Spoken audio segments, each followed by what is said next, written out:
Somebody finally left this comment so I can talk about it more easily.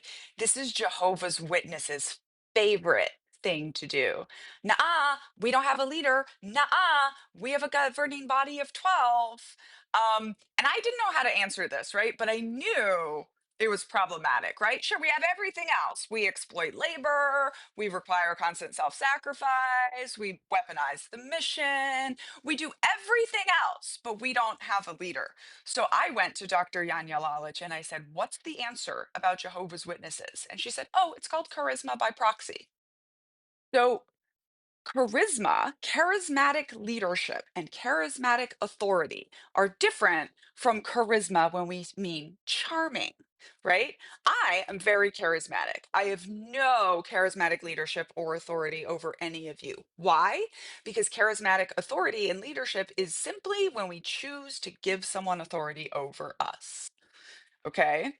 So, charisma by proxy then is when we get our authority through someone else, God or Jesus or an actual leader who died, Bill W., etc. Okay, so just saying, the thing that has changed the most about our understanding of cults is that it does not require a single leader. We know now that in a closed system, a group of 12 can go just as crazy and just as culty down the path of coercive control as a single leader.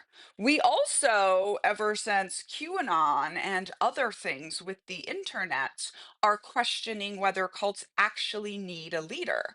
And just yesterday, I found this quote from Robert Lifton, who's the first person to kind of study and write about brainwashing and thought reform.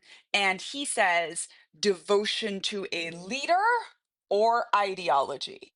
You don't have to have necessarily a living leader to be a cult. But as I always say to the J Dubs, the Alcoholics Anonymouses, and so many others, if you have to use a loophole to get out of your definition of cult, I'm going to have an answer for that.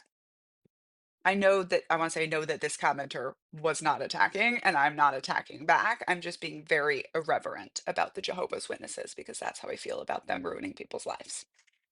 I'm Danielle, a scholar of cults, extreme groups, and extremely bad leadership. And I wrote a book called Uncultured about growing up in the Children of God religious cult and then going into the cult of the US Army. The thing about this book is you don't have to call your thing a cult. You can tell you can tell yourself your thing was not a cult all day long. Many ex-Mormons, many ex-Jehovah's Witnesses do. But then when they're reading the life story of the girl from one of the most extreme cults and you're relating, yes, signed copies attached here.